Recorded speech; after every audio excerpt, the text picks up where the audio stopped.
നമസ്കാരം. അതിജീവിച്ചവർ എന്ന പ്രോഗ്രാമിലേക്ക് സ്വാഗതം. ലോകം മുഴുവൻ കോവിഡ് മഹാമാരിക്കെതിരെയുള്ള പോരാട്ടത്തിലാണ്.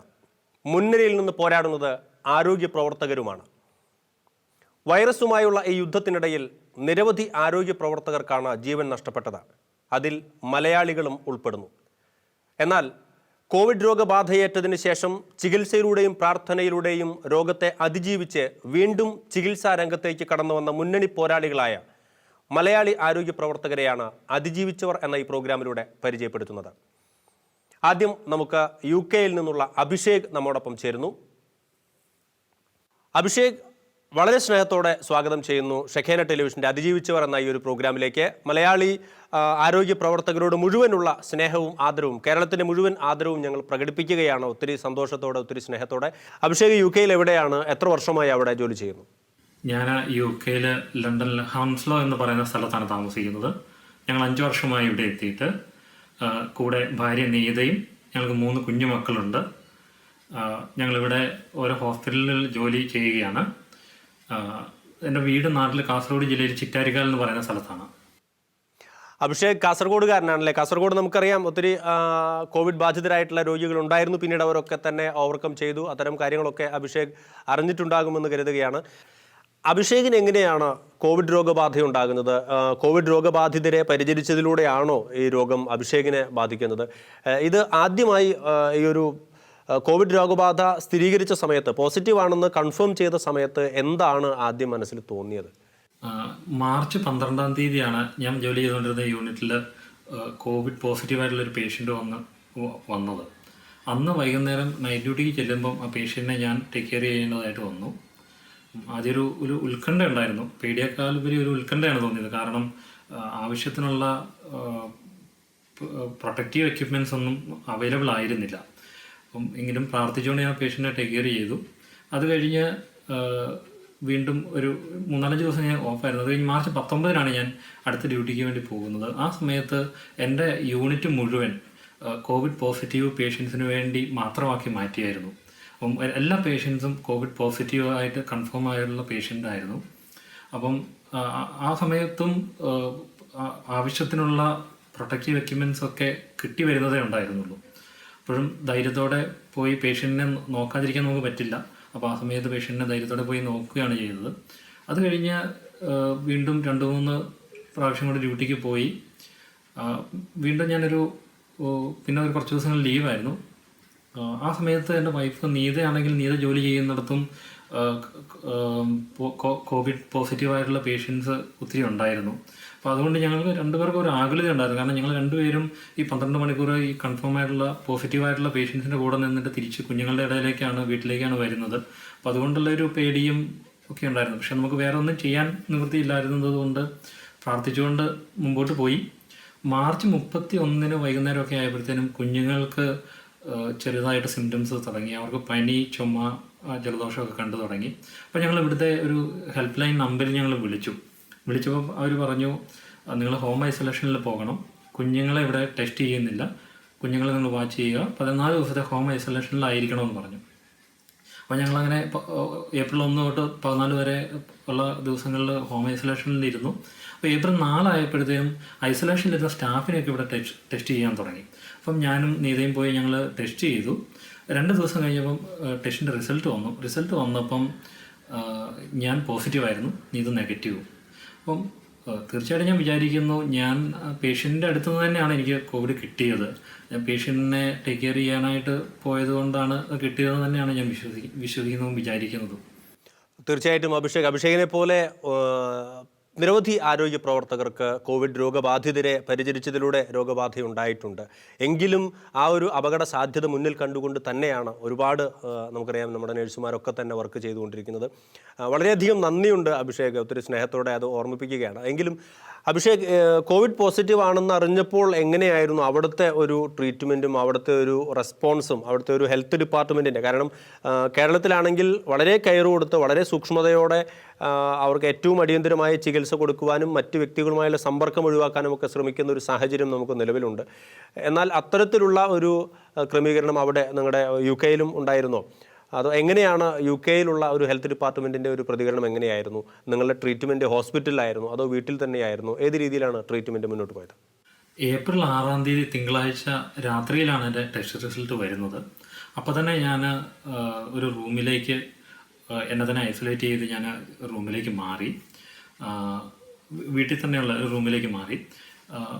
ഇവിടെ പോസിറ്റീവ് ആണെങ്കിലും ഹോസ്പിറ്റലിൽ നമുക്ക് പ്രത്യേകിച്ച് ട്രീറ്റ്മെൻ്റ് ഒന്നും തരുന്നില്ല അവർ. നമുക്ക് സിംറ്റമാറ്റിക് ആയിട്ടുള്ള കാര്യങ്ങൾക്ക് മാത്രമാണ് ട്രീറ്റ്മെൻറ്റ് ഉള്ളത്. എന്ന് പറഞ്ഞാൽ നമുക്ക് പനിയോ തലവേദനയോ ദേഹത്തിന് വേദനയൊക്കെ ഉണ്ടെങ്കിൽ പാരസെറ്റമോൾ കഴിക്കുക, വീട്ടിൽ തന്നെ തുടരുക എന്നുള്ളതേ ഉള്ളൂ. അല്ലാതെ നമ്മുടെ ഒരു അവസ്ഥ ഒരു ലൈഫ് ത്രെട്ടണിങ് സ്റ്റേജിലേക്കൊക്കെ ആയിക്കഴിഞ്ഞാൽ മാത്രമേ ഇവിടെ ഹോസ്പിറ്റലിലേക്ക് പോകാനും ഹോസ്പിറ്റലിൽ എന്തെങ്കിലും ഒരു ട്രീറ്റ്മെൻറ്റ് തരുന്ന ഒരു സ്ഥിതി ഉണ്ടായിരുന്നുള്ളൂ. അതുകൊണ്ട് തന്നെ ഞാനൊരു റൂമിലേക്ക് മാറുകയും പ്രാർത്ഥനയോടെയൊക്കെ ആയിരിക്കുകയാണ് ചെയ്തത്. അഭിഷേക്, പലർക്കും പല രീതിയിലുള്ള അനുഭവങ്ങളാണ് ശരീരത്തിൽ അനുഭവപ്പെടുന്നത്, പല രോഗലക്ഷണങ്ങളാണ് പ്രകടമാകുന്നത്. അഭിഷേകിന് ഈ കോവിഡ് രോഗബാധയുണ്ടായ സമയത്ത് ഏതൊക്കെ രീതിയിലുള്ള ശാരീരിക അസ്വസ്ഥതകളും അവശതകളുമൊക്കെയാണ് അനുഭവപ്പെട്ടത്?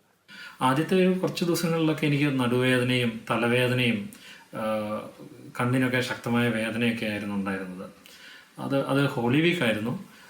ഒരു ദുഃഖവെള്ളിയാഴ്ചയൊക്കെ ആയ സമയമായപ്പോഴത്തേനും എനിക്ക് എൻ്റെ ചെസ്റ്റിന് ഭയങ്കര ടൈറ്റ്നെസ് ഫീൽ ചെയ്തു. ചെസ്റ്റ് ഇങ്ങനെ വരിഞ്ഞു മുറുക്കുന്നത് പോലെ ഒരു ബുദ്ധിമുട്ടും ചെറുതായിട്ടൊരു ശ്വാസതടസ്സമൊക്കെ വരാൻ തുടങ്ങി. അതോടൊപ്പം എനിക്ക് ശനിയാഴ്ച നെക്സ്റ്റ് ഡേ ഒക്കെ ആയപ്പോഴത്തേനും വൈകുന്നേരമൊക്കെ ആയപ്പോഴത്തേനും എനിക്ക് ശ്വാസതടസ്സമൊക്കെ ഇച്ചിരി കൂടുതലും ചെസ്റ്റിൻ്റെ രണ്ട് സൈഡിലും ഭയങ്കര വേദന ഉണ്ടായിരുന്നു. അതുപോലെ എനിക്ക് അന്ന് രാത്രിയൊക്കെ ആണെങ്കിലും ശ്വാസതടസ്സമൊക്കെ വന്ന് ഇടയ്ക്ക് തല കറങ്ങുന്ന പോലെയൊക്കെ എനിക്ക് ഇടയ്ക്ക് തോന്നുകയൊക്കെ ചെയ്തു. ആ സമയത്തൊക്കെ നമുക്ക് വേറെ ഒന്നും ചെയ്യാനൊരു ഓപ്ഷൻ ഉണ്ടായിരുന്നില്ല. പ്രത്യേകിച്ച് രാത്രിയിലൊക്കെ ആയിരുന്നുകൊണ്ട് നീതയെ വിളിച്ച് പറഞ്ഞുമില്ല. ഞാൻ നീത പാനിക്കാവും എന്നുള്ള ഒരു കാരണം കൊണ്ടൊക്കെ ഞാനൊന്നും പറഞ്ഞുമില്ല. ഞാൻ 91 സങ്കീർത്തനമൊക്കെ ചൊല്ലി പ്രാർത്ഥിച്ചുകൊണ്ട് വീട്ടിലിരിക്കുകയുണ്ടായത്. നെക്സ്റ്റ് ഡേയിൽ ഞാൻ ഡോക്ടറെ വിളിച്ചിട്ട് ഇതാണ് എൻ്റെ അവസ്ഥ, ഇങ്ങനെയൊക്കെയാണ്, ഇങ്ങനെയൊക്കെയുള്ള പ്രശ്നങ്ങൾ എനിക്കുണ്ടെന്ന് പറഞ്ഞപ്പോഴത്തേനും ഡോക്ടർ പെട്ടെന്ന് പാനിക്കായി. എന്നിട്ട് അവർ പറഞ്ഞു ഇത് ന്യൂമോണിയയുടെ തുടക്കമാണ്, അതുകൊണ്ട് നീ ആൻറ്റിബയോട്ടിക് കഴിക്കണം എന്ന് പറഞ്ഞ് എനിക്ക് ഫോണിലൂടെ തന്നെ ഒരു ആൻറ്റിബയോട്ടിക് പ്രിസ്ക്രൈബ് ചെയ്ത് തന്നു. അങ്ങനെ ഞാൻ ആൻറ്റിബയോട്ടിക് കഴിച്ചു തുടങ്ങി ഒരു 3-4 ദിവസത്തിനുള്ളിൽ തന്നെ എനിക്ക് ചെസ്റ്റ് പെയിനൊക്കെ കുറയുകയും ചെസ്റ്റ് കൺജഷനൊക്കെ മാറുകയും ചെയ്തു. പിന്നെ ഒരു 3-4 ദിവസം കൂടെ സമയമെടുത്ത് പതുക്കെ സിംറ്റംസ് ഓരോന്നായിട്ട് കുറഞ്ഞു തുടങ്ങി. ഏകദേശം 18 ദിവസത്തോളം ഞാൻ ഐസൊലേറ്റ് ചെയ്ത് ആ റൂമിൽ തന്നെയായിരുന്നു. 18 ദിവസത്തിന് ശേഷമാണ് കംപ്ലീറ്റ് ആയിട്ട് എല്ലാം കുറഞ്ഞ് ഞാൻ റൂമിൽ നിന്ന് പുറത്തിറങ്ങുന്നത്. അഭിഷേക്, ഈ ഒരു സമയത്ത് നിങ്ങൾക്ക് ലഭിച്ച ഒരു പിന്തുണ, മറ്റുള്ളവരുടെ ഒരു സപ്പോർട്ട് നിങ്ങൾക്ക് എത്രമാത്രം ലഭിച്ചിരുന്നു? കാരണം അഭിഷേക് ഐസൊലേറ്റഡായി റൂമിനകത്താണ്, ഭാര്യയും 3 കുഞ്ഞുങ്ങളുമാണ് പുറത്ത്.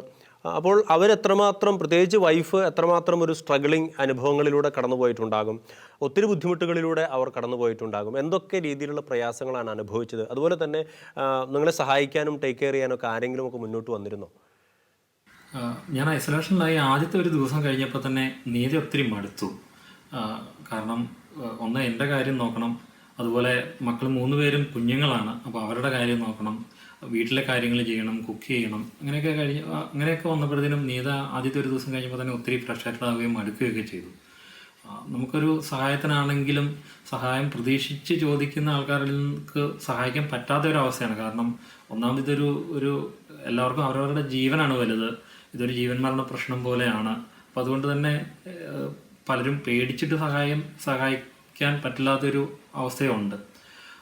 പക്ഷേ ഞങ്ങൾക്ക് 2-3 ഫാമിലികൾ, അവർക്ക് ചെറിയ കുട്ടികളൊക്കെ ഉള്ള ഫാമിലിയാണ്, പക്ഷേ അവർ ഒത്തിരി സഹായിച്ചു.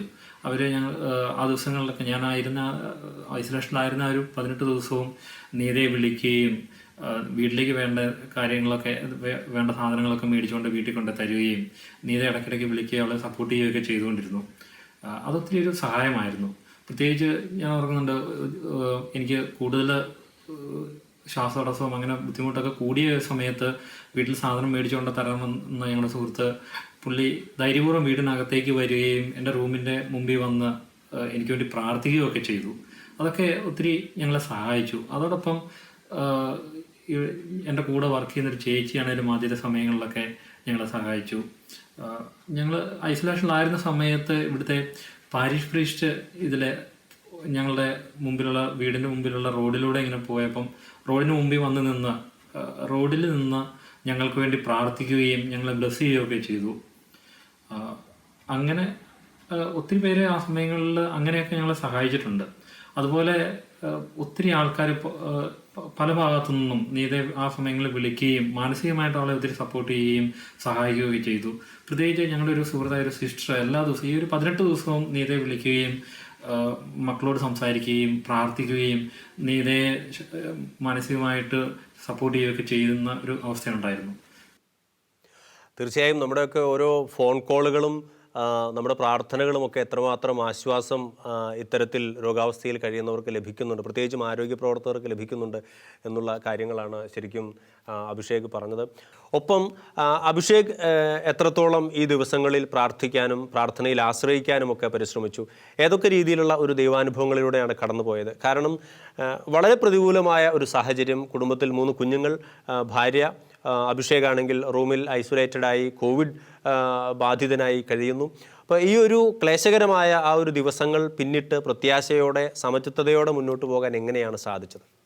തീർച്ചയായും ഈ ഒരു 18 ദിവസം ഒത്തിരി കഷ്ടപ്പാടും ബുദ്ധിമുട്ടിലൂടെയാണ് പോയതെങ്കിലും എനിക്ക് പേഴ്സണലായിട്ട് ഇതൊരു വ്യക്തിപരമായിട്ട് ഒത്തിരി ഒരു ദൈവാനുഗ്രഹത്തിൻ്റെ നാളുകളായിട്ടാണ് എനിക്ക് തോന്നിയത്.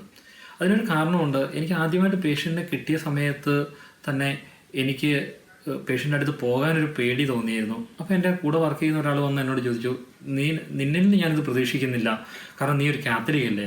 അപ്പോൾ ആ ഒരു സമയത്ത് ഞാൻ പെട്ടെന്ന് മനസ്സിൽ പ്രാർത്ഥിച്ചു. അപ്പോൾ പരിശുദ്ധാത്മാവ് ഹൃദയത്തിൽ തന്നൊരു വചനം സങ്കീർത്തനം 23:4 മരണത്തിൻ്റെ നിഴൽ വീണ താഴ്വരയിലൂടെയാണ് ഞാൻ നടക്കുന്നതെങ്കിലും അവിടുന്ന് കൂടെയുള്ളതിനാൽ ഞാൻ ഭയപ്പെടുന്നില്ല.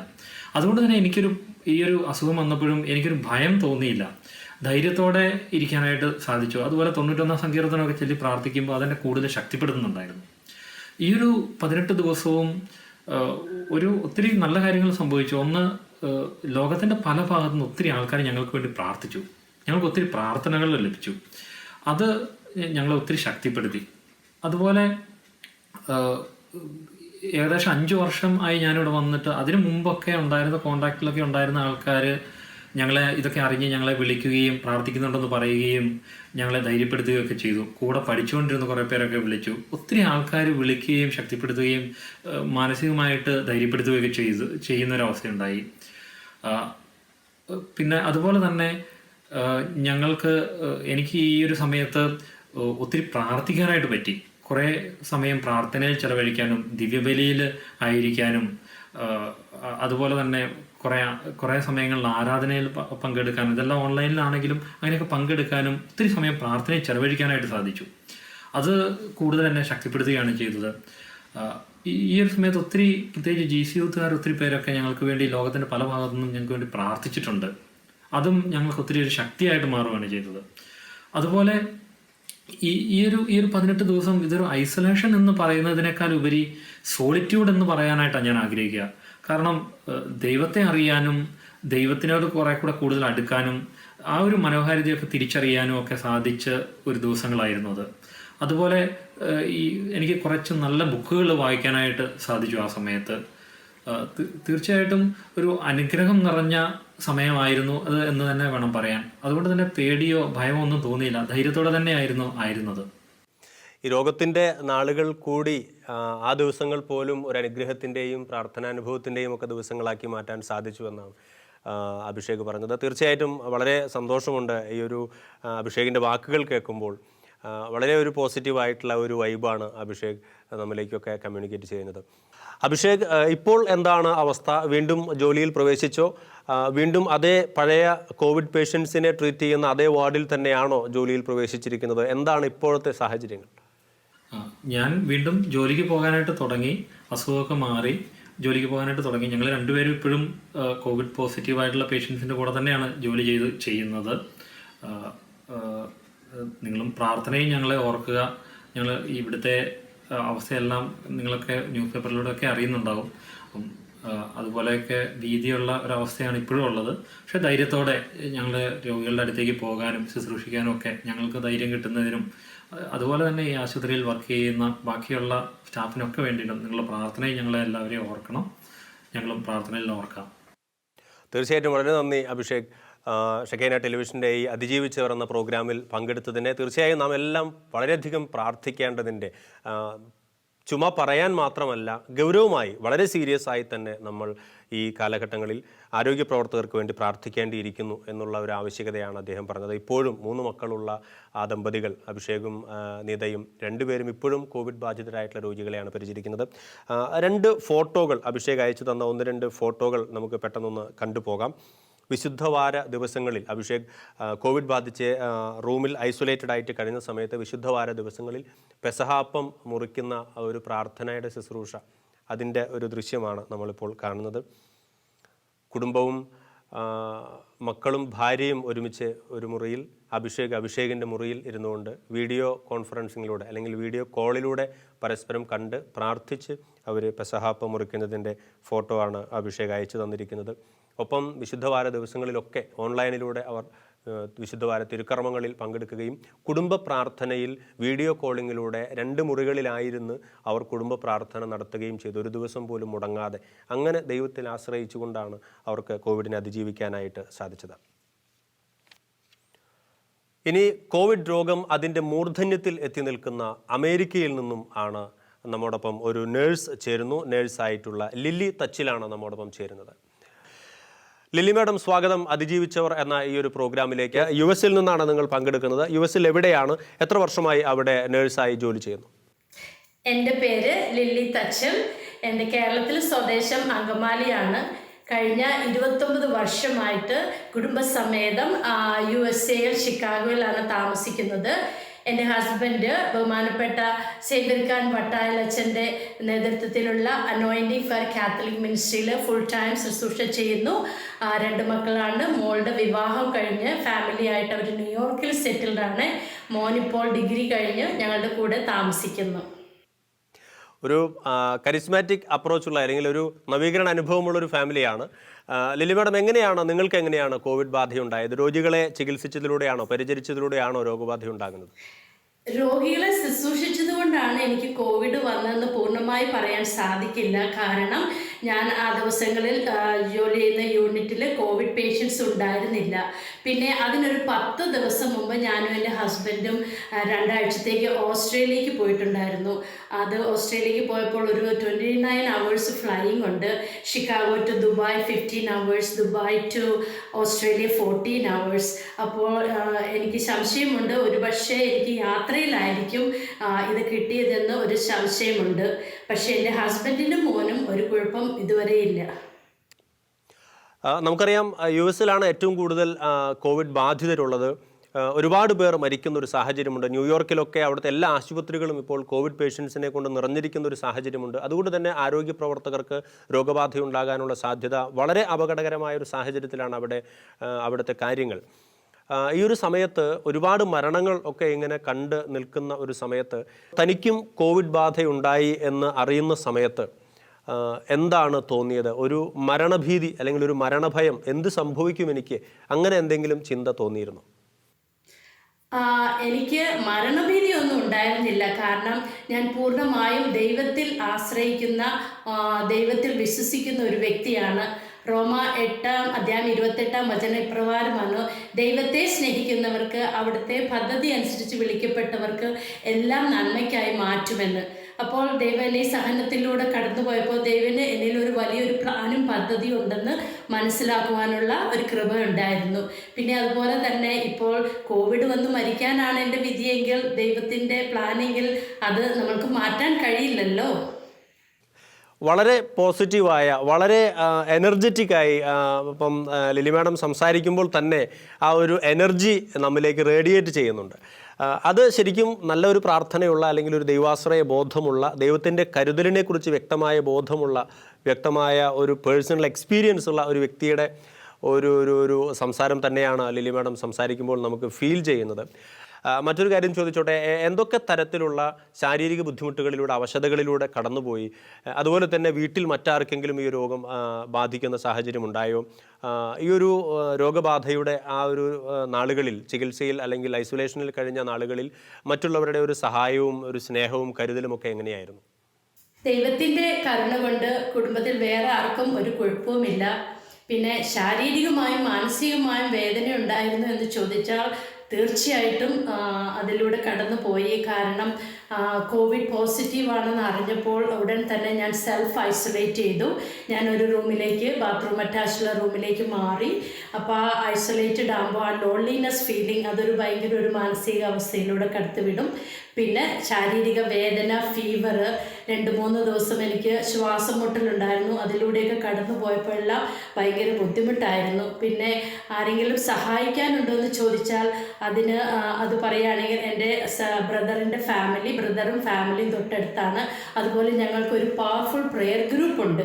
അവരെല്ലാവരും സഹായിച്ചു. ഇന്ന് ഓരോ ദിവസവും ഫ്രഷ് ഫുഡ് കൊണ്ടുവന്ന് വീടിൻ്റെ മുമ്പിൽ വയ്ക്കും. ഞങ്ങളതെടുക്കും. എൻ്റെ ഹസ്ബൻഡ് എനിക്ക് ഡിസ്പോസിബിൾ പ്ലേറ്റിൽ എൻ്റെ റൂമിൽ കൊണ്ടുതരും.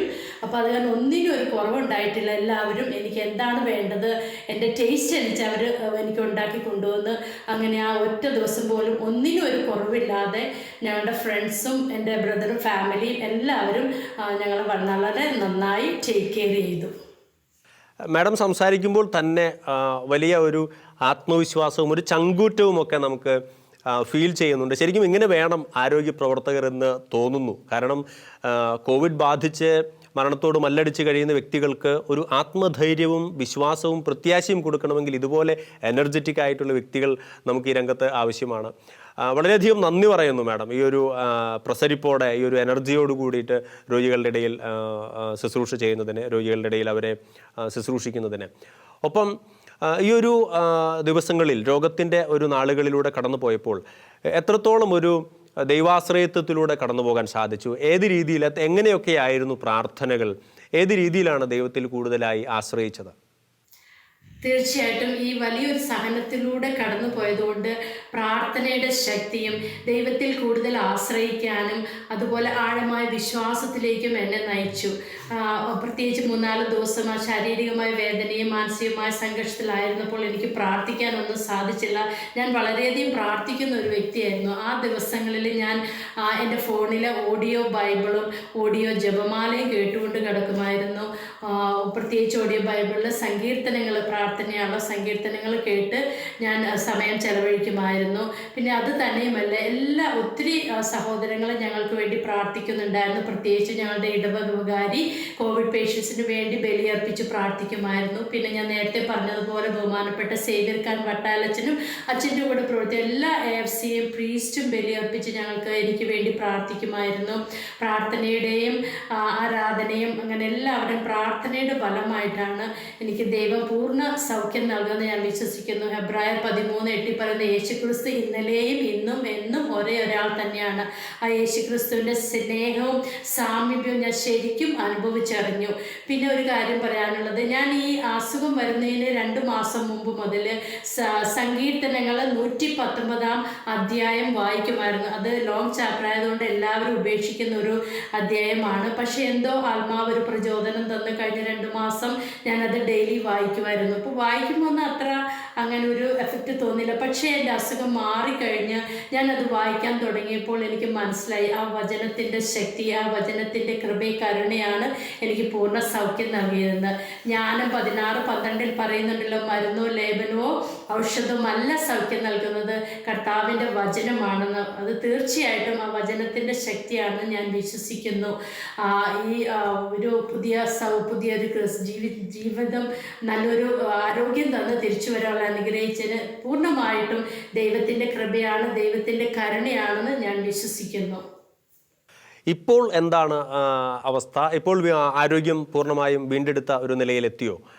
വീണ്ടും കോവിഡ് ബാധിതരായിട്ടുള്ളവരെ ചികിത്സിക്കാനായി അല്ലെങ്കിൽ അവരെ പരിചരിക്കാനായി ആശുപത്രിയിലേക്ക് പോയി തുടങ്ങിയോ? ഞാൻ പൂർണ്ണമായി സൗഖ്യമായതിന് ശേഷമാണ് ഏപ്രിൽ 24 മുതൽ ഞാൻ ജോലിക്ക് പോയി തുടങ്ങി. ഒരു ദിവസം 12 മണിക്കൂറാണ് ജോലി ചെയ്യുന്നത്. ഞാൻ കാർഡിയാക് യൂണിറ്റിലാണ് ജോലി ചെയ്യുന്നത്. പക്ഷേ കോവിഡ് പേഷ്യൻസിൻ്റെ നമ്പേഴ്സ് കൂടിയ കാരണം ഞങ്ങളുടെ യൂണിറ്റ് കോവിഡ് യൂണിറ്റാക്കി മാറ്റി. 12 ബെഡുള്ള ഇൻറ്റൻസീവ് കെയർ യൂണിറ്റാണ്. ഇപ്പോൾ 10-11 കോവിഡ് പേഷ്യൻസ് ഉണ്ട്. അതിൽ 8-9 പേര് വെന്റിലേറ്ററിലാണ്. വളരെ പരിതാപകരമാണ്, സങ്കടകരമായ ഒരു സാഹചര്യമാണ്. പ്രത്യേകിച്ച് ഇപ്പോൾ വിസിറ്റേഴ്സ് ഒന്നും അലൗഡ് അല്ലാത്തതുകൊണ്ട് ഫാമിലിയെ സമാധാനിപ്പിക്കാൻ ഇടയ്ക്ക് അവർക്ക് ഫേസ് ടൈം ചെയ്ത് കാണിച്ചു കൊടുക്കും.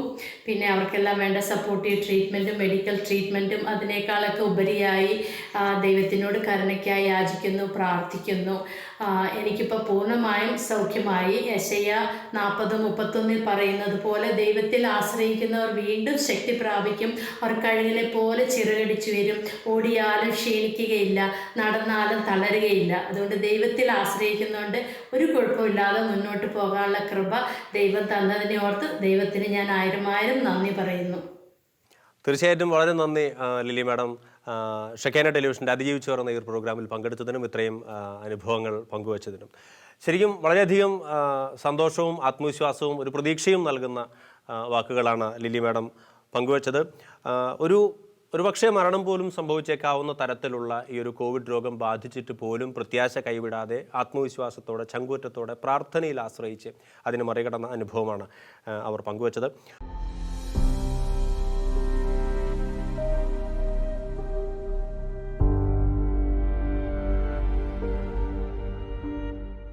വീണ്ടും യു കെയിൽ നിന്നുള്ള ഒരു നഴ്സിംഗ് കുടുംബം, ഹസ്ബൻഡും വൈഫും നഴ്സുമാരാണ്. രണ്ടുപേർക്കും കോവിഡ് രോഗബാധ ഉണ്ടാവുകയും ചെയ്തു.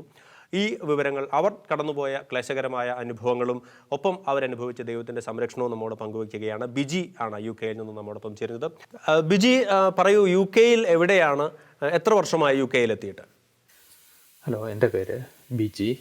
ഞാൻ ലണ്ടനിൽ ഹെമൻഹംസ്റ്റഡ് എന്ന് പറയുന്ന സ്ഥലത്ത് താമസിക്കുന്നു. ഞാൻ 10-16 വർഷത്തോളമായി യു കെയിലെത്തിയിട്ട്. എൻ്റെ ഭാര്യ, 3 പിള്ളേർ, 3 ആൺപിള്ളേർ. Wife Watford general hospital cardiac care യൂണിറ്റിലെ വാർഡിലെ നേഴ്സാണ്. ഞാനും സെയിം വാർഡിലാണ് 5 വർഷത്തായിട്ട് വർക്ക് ചെയ്യുന്നത്. ഞങ്ങളുടെ ഒരു കൊച്ചുങ്ങളുടെ ചൈൽഡ് കെയറാണ് ഇവിടെ വലിയൊരു ഇഷ്യൂ. അങ്ങനെ ആ ചൈൽഡ് കെയറിൻ്റെ വേണ്ടിയുള്ളൊരു സൗകര്യത്തിന് വേണ്ടിയാണ് അതേ സെയിം വാർഡിൽ വർക്ക് ചെയ്യുന്നത്. നിങ്ങളുടെ കാര്യത്തിൽ എങ്ങനെയായിരുന്നു ഈ രോഗബാധയുണ്ടാകുന്നത്? കോവിഡ് പേഷ്യൻസിനെ ട്രീറ്റ് ചെയ്തതിലൂടെയാണോ അതോ മറ്റേതെങ്കിലും രീതിയിലാണോ? എങ്ങനെയാണ് നിങ്ങൾക്ക് ഈ ഒരു കോവിഡ് രോഗബാധയുണ്ടാകുന്നത്? രണ്ടുപേർക്കും, ഭാര്യയ്ക്കും ഭർത്താവിനും കോവിഡ് രോഗബാധയുണ്ടായി എന്നാണ് അറിഞ്ഞത്. എങ്ങനെയാണ് നിങ്ങൾ ഈ ഒരു അവസ്ഥയിൽ, എങ്ങനെയാണ് നിങ്ങൾക്ക് രോഗബാധയുണ്ടാകുന്നത്? ഞങ്ങൾ കോവിഡ് വാർഡിൽ കോവിഡ് പേഷ്യൻസിനെ നോക്കിയിരുന്നു. പലപ്പോഴും കുറച്ച് ഒത്തിരി പേഷ്യൻസ് വരാൻ തുടങ്ങിക്കഴിഞ്ഞപ്പോഴത്തെ, അഡ്മിറ്റ് ആകാൻ തുടങ്ങിയപ്പോഴത്തേക്കും പല സ്റ്റാഫ് സിക്കാകാനും തുടങ്ങി, ഐസൊലേഷനിൽ പോകാൻ തുടങ്ങി. അങ്ങനെ വന്നു കഴിഞ്ഞപ്പോഴത്തേക്കും സ്റ്റാഫിൻ്റെ ഷോർട്ടേജൊക്കെ വന്ന് പല വാർഡിൽ നിന്നും പുൾ ഔട്ട് ചെയ്യാൻ തുടങ്ങി. അങ്ങനെ കോവിഡ് വാർഡിൽ, പക്ഷേ അവിടെ കോവിഡ് വാർഡിൽ പോയപ്പോഴൊക്കെ പ്രോപ്പർ PPE പ്രൊട്ടക്ഷനും എല്ലാം ഉണ്ടായിരുന്നു. പക്ഷേ ഞങ്ങളുടെ വാർഡുകളിൽ, ഓരോ നോർമൽ വാർഡുകളിൽ അഡ്മിറ്റ് ചെയ്തിരിക്കുന്ന പേഷ്യൻസ് ഒരു ദിവസം കഴിഞ്ഞ്, 2 ദിവസം കഴിഞ്ഞ്, 3 ദിവസം കഴിഞ്ഞ് ഓരോ പ്രൊസീജിയറിന് വേണ്ടി അവർ വെയിറ്റ് ചെയ്യുമ്പോൾ കുറച്ച് ദിവസം കഴിയുമ്പോഴത്തേക്കും അവർക്ക് സിംറ്റംസ് സ്റ്റാർട്ട് ചെയ്യുകയാണ്. അത് ഒത്തിരി കേസസ് വരാൻ തുടങ്ങി. ഇപ്പോൾ ഇവിടെ കൺട്രോൾ ചെയ്യാൻ പറ്റാത്ത വിധത്തിൽ അങ്ങനെ ടു മച്ച് കേസസ് ആയിക്കഴിഞ്ഞപ്പോഴത്തേക്കും, ടു മെനി കേസസ് ആയിക്കഴിഞ്ഞപ്പോഴത്തേക്കും എവിടുന്ന് ആരാണ്, എപ്പോഴാണ്, ആരാണ് പേഷ്യൻസ് ഇതിൻ്റെ സിംറ്റം കാണിക്കുന്നതെന്നൊന്നും പറയാൻ പറ്റാത്തൊരു സിറ്റുവേഷനിലെത്തി. അപ്പം ഞങ്ങളുടെ വാർഡിലൊരു 2-3 പേഷ്യൻസ് ഉണ്ടായിരുന്നു. ആ പേഷ്യൻസ് പേസ് മേക്കറിന് വേണ്ടിയൊക്കെ വെയിറ്റ് ചെയ്തിരുന്ന പേഷ്യൻസ് ആയിരുന്നു. അപ്പം അവർക്ക് ഒരു പേഷ്യൻസിനാണെങ്കിൽ 1-2 പേഷ്യൻസിനാണെങ്കിൽ പെട്ടെന്ന് ഹാർട്ട് അറ്റാക്ക് വന്നു. അവർക്ക് CPR എല്ലാം കൊടുക്കേണ്ട വന്നു. ചുരുക്കത്തിൽ പറഞ്ഞിട്ടുണ്ടെങ്കിൽ എല്ലാ സ്റ്റാഫും തന്നെ ഉണ്ടായിരുന്ന, വാർഡിൽ ഉണ്ടായിരുന്ന, വർക്ക് ചെയ്യുന്നിരുന്ന എല്ലാ സ്റ്റാഫും തന്നെ ഈ പേഷ്യൻസിനോട് എക്സ്പോസ് ആയിരുന്നു. അപ്പോഴത്തേക്കും വിത്തിൻ 1 വീക്ക് എല്ലാ സ്റ്റാഫും, വിത്തിൻ 1 or 2 വീക്സിനുള്ളിൽ എല്ലാ സ്റ്റാഫും സിക്കാകാൻ തുടങ്ങി. കോവിഡിൻ്റേതായിട്ടുള്ള എല്ലാ സിംറ്റംസും കാണിക്കാൻ തുടങ്ങി. അങ്ങനെയാണ് കോവിഡ് പിടിക്കുന്നത്. കോവിഡ് പോസിറ്റീവ് കൺഫേം ചെയ്ത സമയത്ത് നമുക്ക് കേരളത്തിലാണെങ്കിൽ നമുക്കറിയാം വളരെ കെയർ കൊടുക്കുന്നു, വളരെ മാതൃകാപരമായ രീതിയിൽ ആരോഗ്യവകുപ്പിൻ്റെ ഇടപെടലുണ്ട്. പക്ഷേ യു കെയിൽ നേരത്തെ പങ്കെടുത്ത അഭിഷേക് സൂചിപ്പിച്ചത് വളരെ ശക്തമായ സിംറ്റംസ് കാണിക്കുന്ന ഗുരുതരമായ ഒരവസ്ഥയിലുള്ള വ്യക്തികളെ മാത്രമാണ് ആശുപത്രിയിൽ പ്രവേശിപ്പിക്കുന്നുള്ളൂ. മറ്റുള്ളവർക്ക് വീടുകളിൽ തന്നെ ഐസൊലേഷനിൽ കഴിഞ്ഞ് മെഡിസിൻ എടുത്ത് ആ രീതിയിലുള്ള ഒരു പരിചരണമാണ് നൽകുന്നതെന്നാണ് പറഞ്ഞത്. നിങ്ങളുടെ കാര്യത്തിൽ എന്തായിരുന്നു? എത്രത്തോളം ആശുപത്രിയിൽ പോകേണ്ടി വന്നോ? അത്രയും ഒരു ഗുരുതരമായ അവസ്ഥയിലേക്ക് എത്തിയോ? അതോ വീട്ടിൽ തന്നെയായിരുന്നു? എങ്ങനെയായിരുന്നു ട്രീറ്റ്മെൻറ്റ്? ആദ്യം എനിക്കാണ് സിംറ്റംസ് സ്റ്റാർട്ട് ചെയ്തത്. അപ്പം ഞാൻ ഐസൊലേഷനിൽ ഇവിടെ ട്രീറ്റ്മെൻറ്റ് എങ്ങനെയാണെന്ന് ചോദിച്ചിട്ടുണ്ടെങ്കിൽ ഓരോരുത്തരും നമ്മുടെ ഹോസ്പിറ്റലിൽ അഡ്മിറ്റ് ചെയ്യുന്ന എല്ലാവരെയും കൊണ്ടേ ഹോസ്പിറ്റലിൽ അഡ്മിറ്റ് ചെയ്യുകയല്ല. ഓക്സിജൻ ആവശ്യമുള്ളവരെ മാത്രമാണ് ഇവിടെ ഹോസ്പിറ്റലിൽ, കാരണം അത്രയും കേസസ് ആയി. അത്രയും അല്ലാത്ത ആൾക്കാരെയൊക്കെ വീട്ടിൽ തന്നെ സെൽഫ് ഐസൊലേഷനാണ് സജസ്റ്റ് ചെയ്യുന്നത്. ഇപ്പോൾ ഏതെങ്കിലും ഒരു റൂമിൽ നമ്മൾ ഒറ്റയ്ക്ക് നമുക്ക് ആവശ്യമുള്ള ഫുഡുകൾ എന്തെങ്കിലുമൊക്കെ നമ്മൾ അവർ നമ്മുടെ റൂമിനുള്ളിൽ പുറത്തെത്തിക്കുക, കഴിക്കുക, പാത്രങ്ങൾ പുറത്ത് വെക്കുക, നമ്മൾ യൂസ് ചെയ്യുന്ന ടോയ്ലറ്റ് ആരും യൂസ് ചെയ്യാണ്ടിരിക്കുക. അങ്ങനെ ഒരു സിറ്റുവേഷനിലായ ഹോം ഐസൊലേഷൻ. അങ്ങനെയുള്ളൊരു ഐസൊലേഷനിലോട്ട് ഞാൻ മാറി. ബിജി, പലർക്കും പല രീതിയിലാണ് കോവിഡിൻ്റെ സിംറ്റംസ് അല്ലെങ്കിൽ അതിൻ്റെ അസ്വസ്ഥതകൾ ശരീരത്തിൽ പ്രകടമാകുന്നത്. ബിജി ഏതൊക്കെ അവസ്ഥയിലൂടെയാണ് കടന്നുപോയത്? ഏതൊക്കെ രീതിയിലുള്ള ശാരീരിക ബുദ്ധിമുട്ടുകൾ അനുഭവിക്കേണ്ടി വന്നു? ആദ്യത്തെ ദിവസമൊന്നും യാതൊരു കുഴപ്പമില്ലായിരുന്നു. രണ്ടാമത്തെ ദിവസം തുടങ്ങി ഭയങ്കരമായിട്ട്, രണ്ടാമത്തെ ദിവസം തുടങ്ങി ഭയങ്കര ടെമ്പറേച്ചർ ഭയങ്കരമായിട്ട് കൂടാൻ തുടങ്ങി. മൂന്നാമത്തെ ദിവസം ആയപ്പോഴത്തേക്കും ശരിക്കും ബുദ്ധിമുട്ട് തുടങ്ങി. ദേഹം മുഴുവനും ഈ തലവേദന എന്ന് പറഞ്ഞാൽ തലവെട്ടി പൊളിക്കുന്ന വേദന, ബോഡി മൊത്തം പെയിൻ, ഓരോ ജോയിൻറ്റിനും കൈയും കാലും അനക്കാൻ വയ്യാത്ത രീതിയിലുള്ള പെയിന്. അങ്ങനെ ഒരാഴ്ച ആ പെയിന്. രണ്ടാമത്തെ ആഴ്ച ഭയങ്കരമായിട്ട് നമുക്ക് ഉറങ്ങാൻ പറ്റാത്ത വിധത്തിൽ ആയിരുന്നു ആദ്യത്തെ ആഴ്ച. അത് ഈ 1 മണിക്കൂറൊക്കെ ആയിരുന്നു ആഴ്ചയിൽ ഒരു ദിവസത്തിൽ ഒന്നൊക്കെ ഉറങ്ങുന്നത്. രണ്ടാമത്തെ ആഴ്ചയപ്പോഴത്തേക്കും ഭയങ്കര ടയേർഡ്, ത്രൂ ഔട്ട് ഉറക്കം, അതേപോലെ ക്ഷീണം. ആദ്യം എനിക്കാണ് തുടങ്ങിയത്. പിന്നെ അത് കഴിഞ്ഞിട്ട് എൻ്റെ വൈഫിന് തുടങ്ങി. വൈഫ് എൻ്റെ മുറിയിലോട്ട് വന്നു, അവളും ഐസൊലേഷനിൽ വന്നു. അപ്പം അങ്ങനെയായി അതായി കഴിഞ്ഞപ്പോഴത്തേക്കും ഞങ്ങൾക്ക് വേണ്ട ഫുഡോ ഞങ്ങളുടെ ഇതെല്ലാം ഞങ്ങളുടെ ഫ്രണ്ടുണ്ടായത്. പിന്നെ ഇവിടെ അനിയത്തി എന്ന് പറയാൻ പറ്റില്ല, ഇവിടെ ടിൻ സിസ്റ്ററിൻ്റെ ഹസ്ബൻഡ്. ആ സമയത്തായപ്പോഴത്തേക്കും വൈഫിൻ്റെ അനിയത്തിക്കും സ്റ്റാർട്ട് ചെയ്തു വരുന്നു സിംറ്റംസ് തുടങ്ങിയപ്പോൾ. വൈഫിൻ്റെ അനിയത്തിയുടെ ഹസ്ബൻഡ് ഫുഡ് കുക്ക് ചെയ്യും. ഇവരിൽ രണ്ടുപേരിൽ ആരെങ്കിലും വീടിൻ്റെ മുന്നേ കൊണ്ടുപോയി വെക്കും. എന്നിട്ട് അവർ ഫോൺ വിളിക്കും, പിള്ളേർ പോയി എടുക്കും, ഫ്രിഡ്ജിൽ വെക്കും. അങ്ങനെയായിരുന്നു. പിന്നെ ഞങ്ങൾക്കുണ്ടായിരുന്ന ഫുഡുകളെല്ലാം, ഞങ്ങളുടെ മൂത്ത മോൻ 12 വയസ്സുണ്ട്, അവന് അത് ചൂടാക്കി ഞങ്ങളുടെ മുറിയുടെ പുറത്തെത്തിച്ച് വെക്കും, ഞങ്ങളെടുത്ത് കഴിക്കുക. അത് കഴിഞ്ഞ് അതുകൊണ്ട് ഡിഷ് വാഷറിൽ വെക്കും. അങ്ങനെയൊക്കെ ആയിരുന്നു. അപ്പം അവൻ പോയി കൈ എല്ലാം കഴുകി അതിൻ്റെ എല്ലാ പ്രീക്കോഷൻസ് അവനും എടുക്കുന്നുണ്ടായിരുന്നു. അപ്പം പിള്ളേരുമായിട്ട് ഞങ്ങൾ യാതൊരു കോണ്ടാക്റ്റും ഇല്ല. മൂത്തവൻ തന്നെ മറ്റേ ഇളയത്തങ്ങളെയൊക്കെ നോക്കിക്കൊണ്ടൊക്കെ ഇരുന്നു. ഇങ്ങനെ ഏകദേശം ഒരാഴ്ച കൂടെ കഴിഞ്ഞപ്പോഴത്തേക്കും അവനും പയ്യെ സിംറ്റം തുടങ്ങി. അവനും ഭയങ്കര കഫും ടെമ്പറേച്ചറും തുടങ്ങി.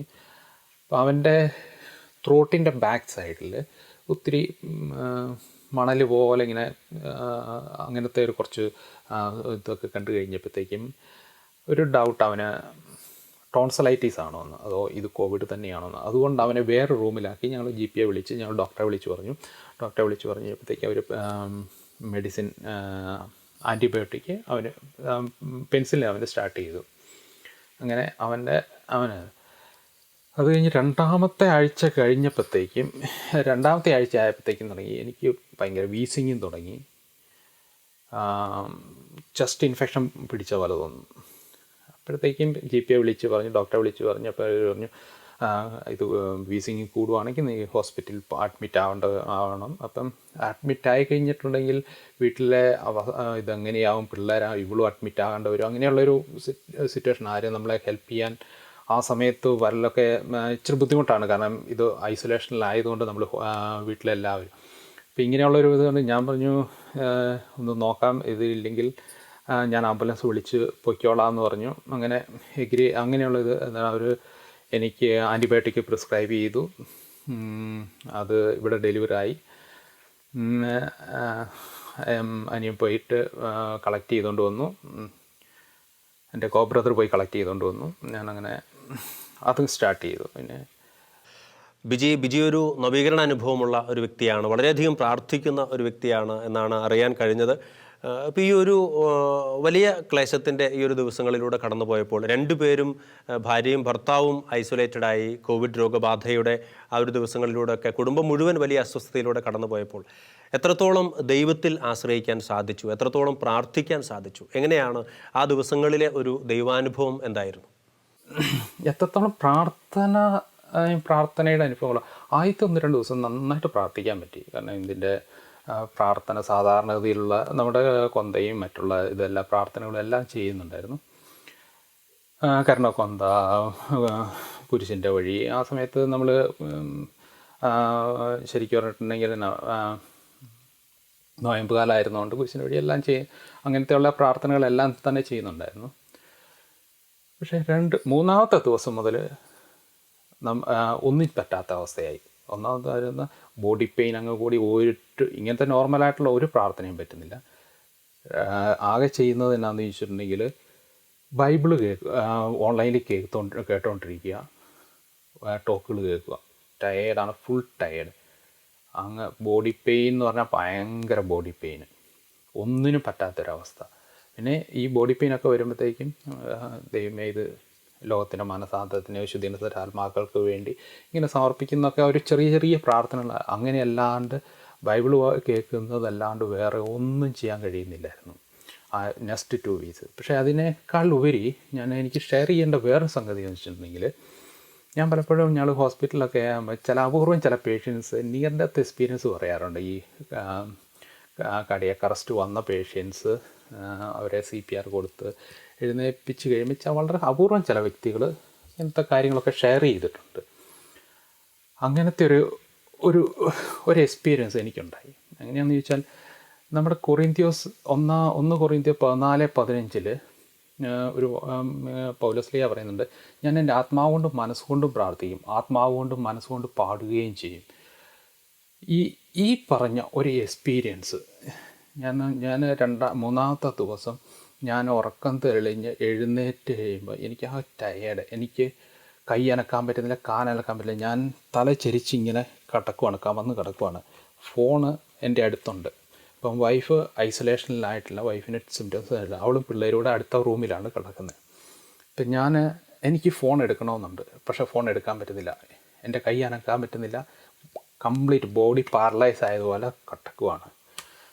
അപ്പം ഞാനപ്പോൾ എൻ്റെ മനസ്സിങ്ങനെ പറയുന്നുണ്ട്, എൻ്റെ ദൈവമേ എന്നെ ഇപ്പോൾ വിളിക്കരുത്, എൻ്റെ പിള്ളേർ ചെറിയ പിള്ളേരാണ്, വൈഫിന് തന്നെ മാനേജ് ചെയ്യാൻ പറ്റില്ല. ഇങ്ങനെ പറഞ്ഞ് നമ്മുടെ ആ ആകുലതകളും ഉത്കണ്ഠതകളും എല്ലാം വെച്ച് അതൊരു പ്രാർത്ഥനയായിട്ട് ഇപ്പോൾ ദൈവമേ എന്നിങ്ങനെ കരഞ്ഞു പ്രാർത്ഥിക്കുന്നുണ്ട്. അതേ സമയം തന്നെ എൻ്റെ ആത്മാവ്, എനിക്ക് വ്യക്തമായിട്ടറിയാം, എൻ്റെ ഒരു ഫേവറേറ്റ് പ്രയർ അല്ല നമ്മുടെ 3 മണിക്കത്തെ പ്രാർത്ഥന. 3 മണിക്ക് അത് അറിയാമെന്നല്ലാണ്ട് ഞാൻ ഒരിക്കലും അങ്ങനെ എനിക്ക് റെഗുലറായിട്ട് അങ്ങനെ പ്രാർത്ഥിക്കാനോ ഒന്നും പറ്റാത്തൊരു പ്രായറാണ്. ഈശോയുടെ തിരുഹൃദയത്തിൽ നിന്നും കാരുണ്യസർവ്വസ ഞങ്ങൾക്കുമായി ഒഴുകിയിറങ്ങിയ ഈശോയുടെ തിരക്തമേ തിരുജലമേ അങ്ങ് ഞങ്ങളുടെ മേൽ കരുണയായിരിക്കണമെന്ന്. ആ പ്രാർത്ഥന എൻ്റെ ആത്മാവിന് ഞാനങ്ങ് നിലവിളിച്ച് പ്രാർത്ഥിക്കുക. ആത്മാവാണെന്ന് ആ 3-ാമത്തെ സ്റ്റേജാണെന്ന്. എൻ്റെ ആത്മാവ് എൻ്റെ ശരീരം നമുക്ക് സാധാരണഗതിയിലൊരവസ്ഥയിൽ നമുക്ക് ഫീൽ ചെയ്യുന്നു, നമ്മുടെ ശരീരം നമുക്ക് ഫീൽ ചെയ്യും, നമ്മുടെ മനസ്സ് ഫീൽ ചെയ്യും. ഇങ്ങനെ അതിനും അപ്പുറം നമ്മുടെ ആത്മാവെന്ന് പറഞ്ഞൊരു 3-ാമത്തെ ലെവലുണ്ടെന്നുള്ളത് നമുക്ക് ഒരിക്കലും ഫീൽ ചെയ്യില്ല. പക്ഷേ ആ ഫീൽ ചെയ്യുക, അത് സെൻസ് ചെയ്യും. ഞാൻ വിചാരിക്കുന്നത് ഞാനൊരു നിയർ ഡെത്താണ്, ഞാൻ മറ്റുള്ള പേഷ്യൻസൊക്കെ പറഞ്ഞ പോലത്തെ ഒരു നിയർ ഡെത്താണ്, ഞാൻ മരിക്കുവാണ് എന്ന് പറയുന്ന ഒരവസ്ഥയിലാണ് ഞാൻ നിൽക്കുന്നത്. എനിക്ക് ചുറ്റുമുള്ള പല കാര്യങ്ങളുണ്ട് ഞാൻ ആ സമയത്ത്, പക്ഷേ എനിക്കത് മുഴുവൻ അങ്ങ് എക്സ്പ്ലെയിൻ ചെയ്യാൻ പറ്റുന്നില്ല.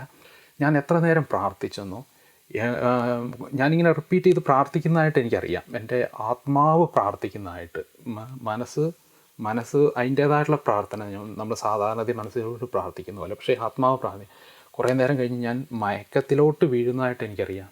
എത്ര നേരം മയങ്ങി കടന്നു വന്നൊന്നും അറിയില്ല. കുറേ നേരം കഴിഞ്ഞ് ഞാൻ എഴുന്നേറ്റ് വന്നപ്പോഴത്തേക്കും ഞാൻ ഓക്കെ ആയി. ഓക്കെ എന്ന് പറഞ്ഞിട്ടുണ്ടെങ്കിൽ മീൻസ് ബോഡി പെയിനും എല്ലാം ഉണ്ട്, പക്ഷേ എഴുന്നേറ്റ് നിൽക്കാൻ കഴിയുന്ന. ഞാൻ എൻ്റെ ബ്ലഡ് പ്രഷറെല്ലാം ടെസ്റ്റ് ചെയ്തു, ഇറ്റ്സ് ഓക്കെ. ഇപ്പോൾ എന്താണ് ഇപ്പോഴത്തെ ഒരു സാഹചര്യം? എന്താണ്? ആരോഗ്യം വീണ്ടെടുത്തുവോ, അതോ രണ്ടുപേരും വീണ്ടും കോവിഡ് രോഗികളെ പരിചരിക്കുന്ന രീതിയിലേക്ക് ആശുപത്രിയിലേക്ക് പോകാൻ തുടങ്ങിയോ? എന്താണ് ഇപ്പോഴത്തെ ഒരു സാഹചര്യം? ഞാനൊരു 2 വീക്സ് കഴിഞ്ഞപ്പോഴത്തേക്കും പയ്യെ റിക്കവറായി എന്ന് പറഞ്ഞാൽ പിന്നെ നെക്സ്റ്റ് വീക്കിൽ എനിക്കൊരു എന്നാ പറയണ്ടേ, ഭയങ്കരമായിട്ട് വിശപ്പ് തുടങ്ങി. പിന്നെ 3rd വീക്ക് കഴിഞ്ഞപ്പോഴാണ് പിന്നെ ഞാൻ പോകുന്നത്. എൻ്റെ 10th ഡേയിൽ ഞങ്ങൾ ചെക്ക് ചെയ്തായിരുന്നു കോവിഡ്, എൻ്റെ സ്വാബ് എടുത്തത്. അപ്പോൾ അത് പോസിറ്റീവാണ്, വൈഫിൻ്റെ പോസിറ്റീവാണ്. അങ്ങനെ പക്ഷേ ആ സമയത്ത് ഫാമിലി മെമ്പേഴ്സിനെ അവർ ചെക്ക് ചെയ്യത്തില്ല. അതുകൊണ്ട് ഫാമിലി മെമ്പേഴ്സിനെ ആരെ ആ സമയത്ത് ചെക്ക് ചെയ്തിട്ടില്ലായിരുന്നു. അതുകൊണ്ട് കൊച്ചിനെ പോസിറ്റീവാണോ നെഗറ്റീവാണോ എന്നറിയത്തില്ല, പക്ഷേ എല്ലാ സിംറ്റംസും ഉണ്ടായിരുന്നു. ഇളയ 2 പേർക്കും സിംറ്റംസ് ഒന്നും കാണിച്ചിട്ടില്ല ഇതുവരെ. അങ്ങനെ ഇരിക്കുന്നു. പിന്നെ അത് കഴിഞ്ഞ ശേഷം ഞാൻ ഡ്യൂട്ടിക്ക് കയറി. കോവിഡ് പേഷ്യൻസിനെയാണ് പലപ്പോഴും നോക്കേണ്ട വന്നിട്ടുള്ളത്. അല്ലെങ്കിൽ കോവിഡ് ഉള്ള വാർഡുകളിലോട്ട്, കോവിഡ് പേഷ്യൻസ് ഉള്ള വാർഡുകളിലോട്ടൊക്കെയാണ് പോയത്. ചിലരൊക്കെ മരിക്കുന്ന ഒരു സിറ്റുവേഷനിലാണുള്ളത്. പക്ഷേ ഇപ്പോൾ ഹോസ്പിറ്റലിലെല്ലാം തന്നെ നോർമൽ സ്ഥിതിയിലോട്ട് വന്നുകൊണ്ടിരിക്കുകയാണ്. പേഷ്യൻസിൻ്റെ നമ്പേഴ്സ് കുറവാണ്. ഇൻഫെക്ഷൻ റേറ്റൊക്കെ ഇപ്പം ഒത്തിരി കുറഞ്ഞുകൊണ്ടിരിക്കുകയാണ്. ICU ബെഡുകളൊക്കെ ഒത്തിരി ഒരു ഫ്രീ ആയിട്ടുണ്ട്. ഏകദേശം എല്ലാ വാർഡുകളൊക്കെ തുറന്നുകൊണ്ടിരിക്കുകയാണ്. ഇപ്പം നോർമൽ സിറ്റുവേഷൻ എന്ന് പറയാൻ പറ്റില്ല. എപ്പോഴും അടുത്ത നെക്സ്റ്റ് പീക്ക് ഉണ്ടാകുമെന്നൊന്നും നമുക്ക് പറയാൻ പറ്റില്ല. പക്ഷേ ഇപ്പം ആദ്യത്തെ പീക്കിൻ്റെ ടൈമെല്ലാം കഴിഞ്ഞ് ഇപ്പോൾ ഒരു നോർമൽ സ്ഥിതിയിലോട്ട് വന്നിരിക്കുകയാണ്. വൈഫ് ഇതുവരെ തിരിച്ച് ഡ്യൂട്ടിക്ക് കയറിയിട്ടില്ല. കാരണം സ്റ്റിൽ കുറച്ച് കോംപ്ലിക്കേഷൻസ് ഉണ്ട്. എനിക്കും കുറച്ച് കോംപ്ലിക്കേഷൻസ് ഉണ്ട്, സ്റ്റിൽ നിലവിലുണ്ട്. ഈ രോഗം വന്നു കഴിഞ്ഞ് പിന്നെ നമുക്ക് മെമ്മറിക്കൊരു ചെറിയൊരു ബുദ്ധിമുട്ട്. നമ്മളിപ്പം പറയുന്ന ഒരു കാര്യം അല്ലെങ്കിൽ നമ്മുടെ മനസ്സിലുണ്ടാവും, പക്ഷേ വായിലോട്ടെത്താൻ നമുക്ക് പറയാൻ കഴിയുന്ന ഒരു തടസ്സം അത് പലപ്പോഴും ഉണ്ടാകുന്നത്. അത് ഒത്തിരി മാറി വരുന്നുണ്ട്. അപ്പം ഞാൻ ഡോക്ടറെ വിളിച്ച് ചോദിച്ചായിരുന്നു. അപ്പം നേരിട്ട് നമുക്ക് ഡോക്ടറെ ഇപ്പോൾ പോയി ഇങ്ങനെ പേഷ്യൻസിനെ ഒന്നും പോയി കാണാൻ പറ്റില്ല. നമ്മൾ ഓൺലൈനിൽ കൂടെ ആണ് പലപ്പോഴും ഇത് കോണ്ടാക്റ്റ് ചെയ്യുന്നത്. പിന്നെ ഇതിങ്ങനെ സാധാരണയുള്ളതാണ്, കുറച്ച് കഴിയുമ്പോൾ റിക്കവർ ആകുമെന്ന് പറഞ്ഞു.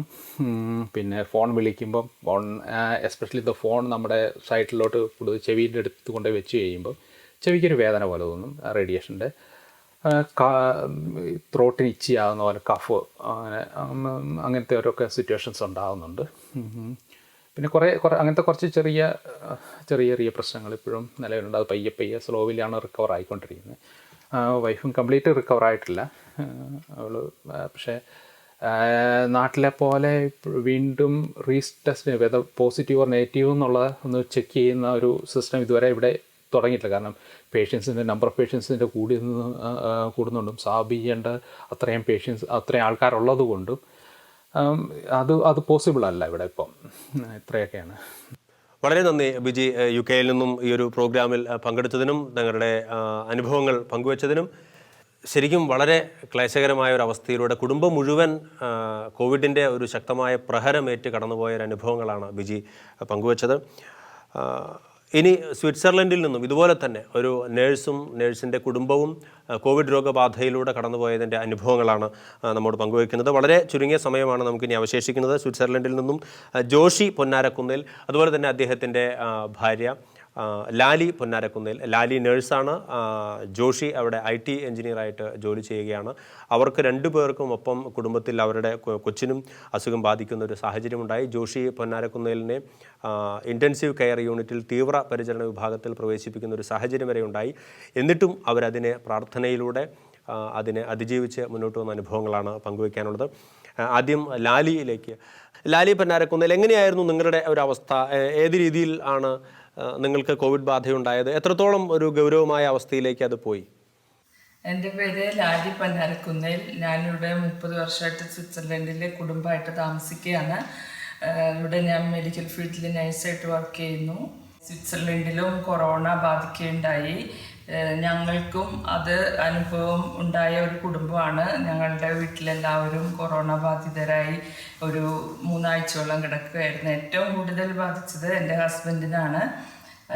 അത് ഒരു 6-7 ദിവസം കഴിഞ്ഞപ്പോൾ ബ്രീത്തിങ് പ്രോബ്ലവും സിംറ്റംസ് എല്ലാം വളരെ വേഴ്സ് ആയതുകൊണ്ട്, ഞാനൊരു നേഴ്സായതുകൊണ്ട് എനിക്ക് പെട്ടെന്ന് റെക്കഗ്നൈസ് ചെയ്യാൻ പറ്റി. അങ്ങനെ പെട്ടെന്ന് ഹോസ്പിറ്റലിൽ എത്തിക്കുകയും ആളുടെ സിംറ്റംസ് എല്ലാം ഭേദമായി പെട്ടെന്ന് ആശുപത്രിയിൽ എത്തിച്ച് രോഗമെല്ലാം ഭേദമായി വീട്ടിൽ ഒരാഴ്ച കഴിഞ്ഞ് തിരിച്ചെത്തുകയും ചെയ്തു. ഇനി ശ്രീ ജോഷി പൊന്നാരക്കുന്നിൽ, എങ്ങനെയായിരുന്നു താങ്കളുടെ ഒരു അനുഭവം? ഇത് ജോഷി ചേട്ടൻ്റെ അദ്ദേഹത്തിൻ്റെ ഫോട്ടോ ആണ്. അദ്ദേഹം ICU-വിൽ അഡ്മിറ്റ് ചെയ്തിരുന്ന സമയത്ത് ഓക്സിജനൊക്കെ കൊടുത്ത് ഇരിക്കുന്ന ഒരു പിക്ചറാണ്, അന്ന് എടുത്തതാണ്. ഈ ഒരു അവസ്ഥയിലൂടെ കടന്നുപോയ വ്യക്തിയാണ് ഇപ്പോൾ നമ്മുടെ ഒരു പ്രോഗ്രാമിൽ അനുഭവങ്ങൾ ഷെയർ ചെയ്യാനായിട്ടിരിക്കുന്നത്. ശ്രീ ജോഷി പന്നാരക്കുന്നേൽ, നമ്മുടെ സമയം ഇവിടെ ഏകദേശം പൂർണ്ണമാവുകയാണ്. വളരെ ചുരുങ്ങിയ വാക്കുകളിൽ എങ്ങനെയാണ് ആദ്യം കോവിഡ് ബാധയുണ്ടാകുന്നത് താങ്കൾക്കാണ് വീട്ടിൽ, പിന്നീട് കുടുംബത്തിലേക്ക് പകരുകയായിരുന്നു. എങ്ങനെയാണ് താങ്കൾക്ക് കോവിഡ് രോഗബാധ ഉണ്ടാകുന്നത്?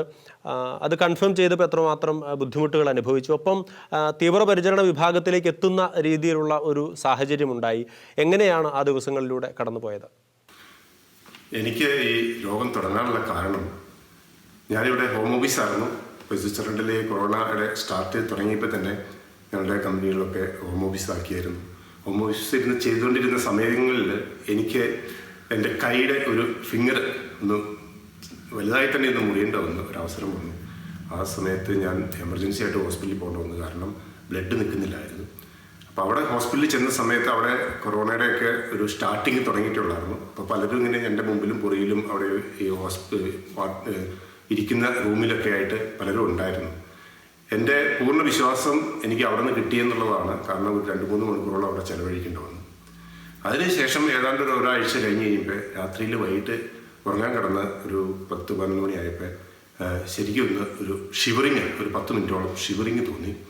അപ്പോൾ ഞാൻ ഓർത്ത് ഇത് തണുപ്പായതുകൊണ്ടാണ് എന്നോർത്ത് ഞാൻ പെട്ടെന്ന് കട്ടിയുള്ള പുതപ്പെടുത്ത് പുതച്ച് കിടന്ന് ഉറങ്ങി. ഇപ്പോൾ പിന്നെ ഉറങ്ങുകയും ചെയ്തു. പക്ഷെ പിറ്റേ ദിവസം ഇതേ രീതിയിൽ രാത്രി കിടന്നുറങ്ങിയപ്പോൾ ഒരു ചെറിയ ഷിവറിങ് വന്നു. അങ്ങനെ ഷിവറിങ് വന്നു കഴിഞ്ഞപ്പോൾ വൈഫ് നേഴ്സായതുകൊണ്ട് നേഴ്സ് പറഞ്ഞു ഒരു പാരസെറ്റമോൾ കഴിക്കാമെന്ന് പറഞ്ഞു. അങ്ങനെ പാരസെറ്റമോൾ കഴിച്ച് അന്ന് ഒന്ന് ഉറങ്ങി. പക്ഷെ പിറ്റേ ദിവസം രാവിലെ ആയപ്പോഴേക്കും എനിക്ക് ശരിക്കും ക്ഷീണവും നല്ല ചുമയൊക്കെ തുടങ്ങി. അപ്പോൾ ഞാൻ ഹോസ്പിറ്റലിൽ ഡോക്ടറുടെ അടുത്ത് പോയി. ഡോക്ടറുടെ അടുത്ത് ചെന്ന് ഡോക്ടറെ കാണിച്ച് കഴിഞ്ഞ് കഴിഞ്ഞപ്പോൾ അവർ ടെസ്റ്റ് ചെയ്യാനുള്ള ഇതെടുത്തു. അത് കഴിഞ്ഞ് 2-3 ദിവസം കഴിഞ്ഞ് കഴിയുമ്പോൾ റിസൾട്ട് വന്നു. അത് ശരിക്കും COVID-19 ആണെന്ന്. അതിനുശേഷം ഞാൻ ഒരു 8-9 ദിവസത്തോളം വീട്ടിൽ ശരിക്കും കിടപ്പ് തന്നെയായിരുന്നു. പനി എനിക്ക് ഭയങ്കരമായിട്ട് പനിയില്ലായിരുന്നു. മാക്സിമം ഒരു 36 to 38 വരെയാണ്. അത് 38 1-2 ദിവസമാണ് എനിക്ക് പനി വന്നുള്ളൂ. പക്ഷേ വിശപ്പ് തീരെ ഇല്ലായിരുന്നു. അതുപോലെ നല്ല ചുമയുണ്ടായിരുന്നു. അപ്പോൾ ഈ ഒരു 3 കാരണങ്ങളാണ് എനിക്ക് കൂടുതലും ഉണ്ടായിരുന്നത്. ഹോസ്പിറ്റലിൽ ഞാൻ ഏതാണ്ട് 8 ദിവസത്തോളം കിടന്നു. അവിടെ ആദ്യമേ ചെന്ന ദിവസം ഇൻറ്റൻസീവ് കെയർ യൂണിറ്റിൽ ഒരു ദിവസം അഡ്മിറ്റ് ചെയ്തു. അതിനുശേഷം എനിക്ക് ഇൻഫെക്ഷനോ മറ്റു കുഴപ്പങ്ങളൊന്നും ഇല്ലാത്തതുകൊണ്ട് പെട്ടെന്ന് റൂമിലേക്ക് മാറ്റി. പക്ഷേ എനിക്ക് എപ്പോഴും ഓക്സിജൻ തരുന്നുണ്ടായിരുന്നു. ആദ്യം 4 ലിറ്റർ ഓക്സിജൻ, അത് കഴിഞ്ഞ് 2-3 ദിവസം കഴിഞ്ഞപ്പോൾ 3 ആക്കി, പിന്നെ 2 ദിവസം കഴിഞ്ഞപ്പോൾ പിന്നെ റെഡ്യൂസ് ചെയ്ത്, അങ്ങനെ ലാസ്റ്റ് ഹോസ്പിറ്റലിൽ നിന്ന് പോരുന്നതിന് ഒരു ദിവസം മുമ്പ് ഓക്സിജൻ മാറ്റി ക്യൂറായി എനിക്ക് തിരിച്ചു പോരാൻ പറ്റി. ടോട്ടൽ ഈ കൊറോണ എനിക്ക് ഏതാണ്ട് ഒരു 3 ആഴ്ചയോളം ഉണ്ടായിരുന്നു. 3 ആഴ്ച എന്ന് പറഞ്ഞാൽ 18 ദിവസം. അതിനുശേഷം ഡോക്ടർമാർ ഒരാഴ്ച റെസ്റ്റ് എടുക്കാൻ പറഞ്ഞു. അങ്ങനെ 4 ആഴ്ചയോളം ഞാൻ ഏതാണ്ട് വീട്ടിൽ ഇരുന്നു. അതിനുശേഷം ചെക്കപ്പെല്ലാം നടത്തി ഫുള്ളി റിക്കവേർഡ് ആണെന്ന് ഡോക്ടർ പറഞ്ഞു. ഹോസ്പിറ്റലായിരുന്ന സമയങ്ങളിൽ നമ്മുടെ എല്ലാ ബ്ലഡിൻ്റെ ഇതിൽ എല്ലാം കൂടുതലായിരുന്നു. പക്ഷെ അതെല്ലാം പിന്നീട് മാറിക്കഴിഞ്ഞ് കഴിഞ്ഞപ്പോൾ എല്ലാം കുറഞ്ഞ് നോർമലായി. വളരെ നന്ദി ശ്രീ ജോഷി പന്നാരക്കുന്നേൽ. ഒപ്പം ലാലി പന്നാരക്കുന്നേൽ. തങ്ങളുടെ കുടുംബം കടന്നുപോയ അനുഭവങ്ങളാണ് അവർ നമ്മോട് പങ്കുവച്ചത്. നമുക്കറിയാം, ലോകം മുഴുവനും ഉള്ള ആരോഗ്യ പ്രവർത്തകർ ഇന്ന് കോവിഡ് രോഗവുമായുള്ള, കോവിഡ് വൈറസുമായുള്ള പോരാട്ടത്തിലാണ്. നമുക്കവരോട് നമ്മുടെ പ്രാർത്ഥനയും നമ്മുടെ സ്നേഹവും നമ്മുടെ പിന്തുണയും അറിയിക്കാം. ചുരുങ്ങിയ പക്ഷം മലയാളി ആരോഗ്യ പ്രവർത്തകരോടെങ്കിലും, നമ്മുടെ പരിചയത്തിലുള്ള ആരോഗ്യ പ്രവർത്തകരോട് നമ്മുടെ സ്നേഹവും നമ്മുടെ പിന്തുണയും സോഷ്യൽ മീഡിയ മുഖേനയോ ഫോൺ നമ്പർ മുഖേനയോ ഫോൺ മുഖേനയോ ഒക്കെ നമുക്ക് അറിയിക്കാം. അത് അവർക്ക് അതിജീവനത്തിന് ശക്തി പകരട്ടെ, കരുത്തു പകരട്ടെ. ഈ പ്രോഗ്രാം ഇവിടെ പൂർണ്ണമാകുന്നു. നമസ്കാരം.